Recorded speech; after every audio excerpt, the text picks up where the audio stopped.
Hello guys, welcome to Straight from the Horse's Mouth. My name's Chris Powers. I've researched this information and I'll be presenting it today from my own website, equinetipster.com. You'll be able to find these notes in the tips section in written form. And right, I shall begin. At Lingfield, the going should be standard. There is a place spot and quad pot list at the end of the article. There will be a qualifying race for the All-Weather Cup, and it is good to see a couple of listed races on the same card.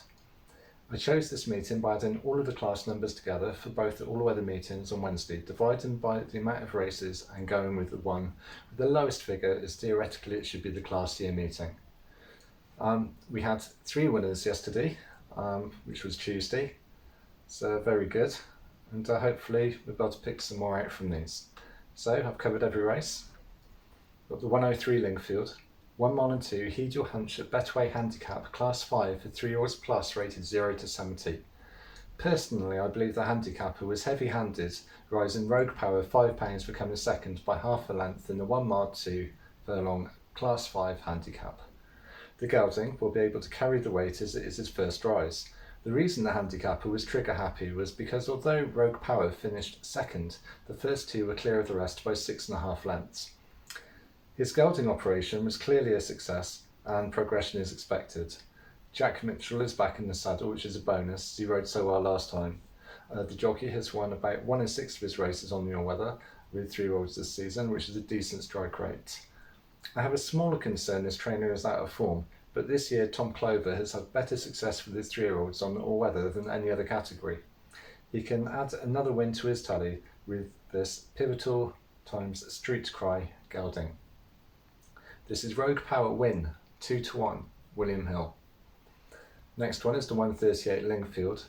7 furlongs, play Coral Race in the Super Series for free. EBF for his restricted novice stakes, bands C&D, GBB, Class 5 for 2-year-olds. That is a long title.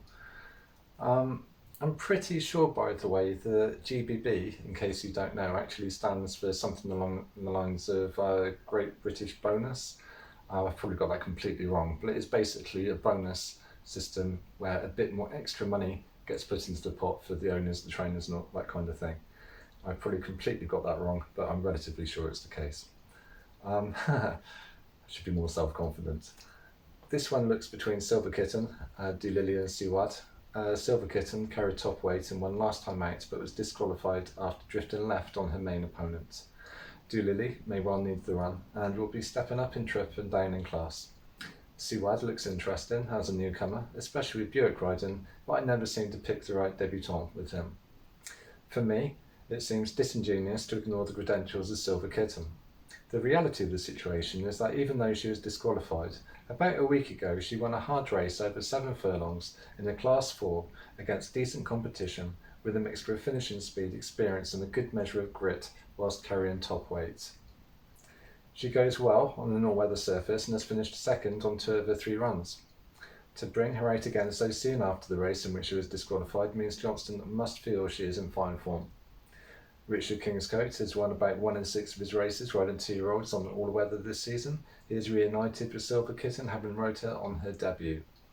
This is Silver Kitten Win, 3 to 1, bet 365, best odds guaranteed. 213 Lingfield, 1 mile 5 furlongs, Coral EBF River Eden Filly Stakes, listed race, Class 1 for 3-year-olds plus.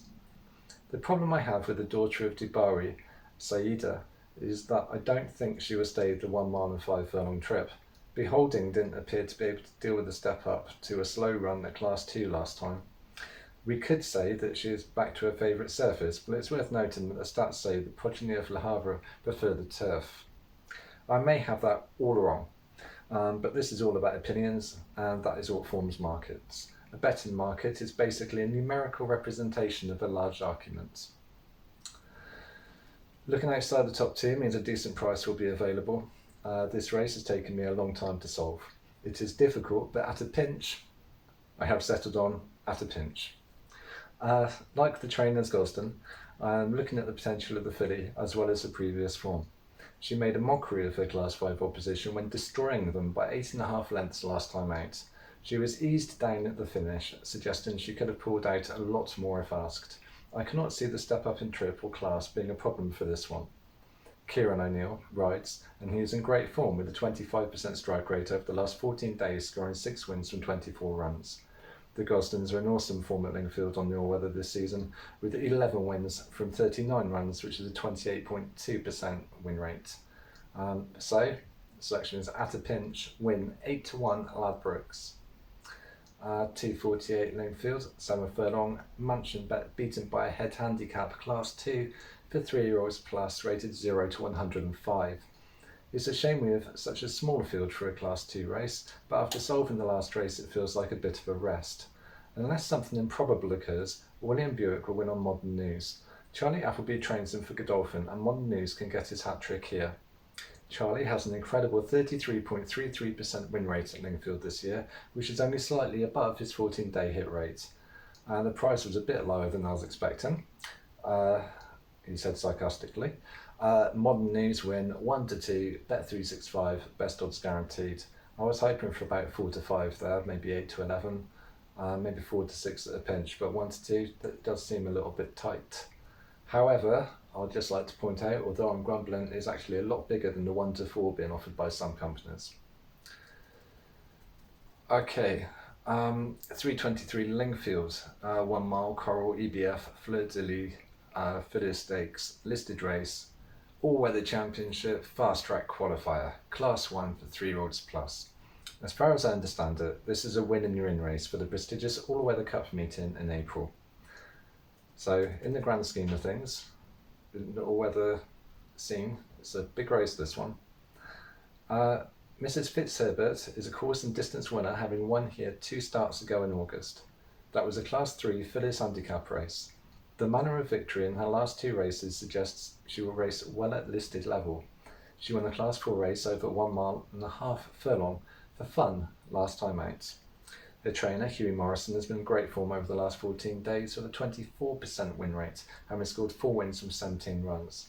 So that's Mrs. Fitzherbert, win 7-1, bet 365, best odds guaranteed.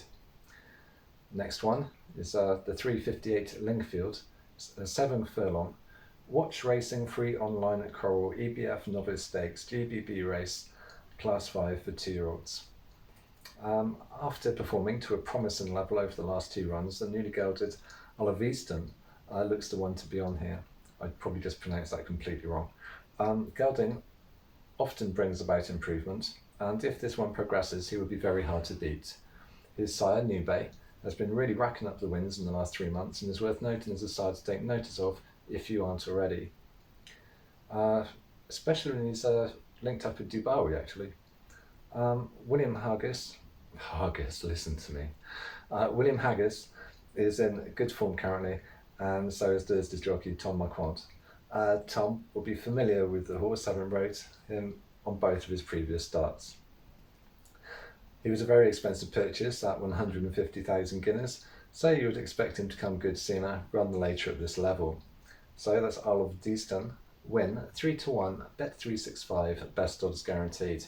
The last race on the card is the 433 Lingfield, 7 furlong Mansion bet, proud partners of the all-weather championship apprentice handicap, class 6 for the 3-year-olds plus, rated 0 to 65. Okay, so racing over 7 furlongs last time out, Queen of Burgundy had a bad draw and broke well. She had to work hard at the start to get across onto the rail to gain a prominent position. She travelled strongly and had a good turn of foot at the end of the race, staying on over the line, defeating her nearest challenger soundly. I'm not convinced a 4-pound rise will slow down this mare, who looks destined for a higher class in the near future. I like it when the horse looks a different class to the opposition, and this one fits the description nicely. Her trainer, Joseph Parr, has been in excellent form the last 14 days with 3 wins from 13 runners, which is a 23% win rate. I think she'll get a hat-trick here, so that's Queen of Burgundy, win 11-2, and that's with Paddy Power. So, the play spot quad pot list. We have the 103 Rogue Power, the 138 Silver Kitten,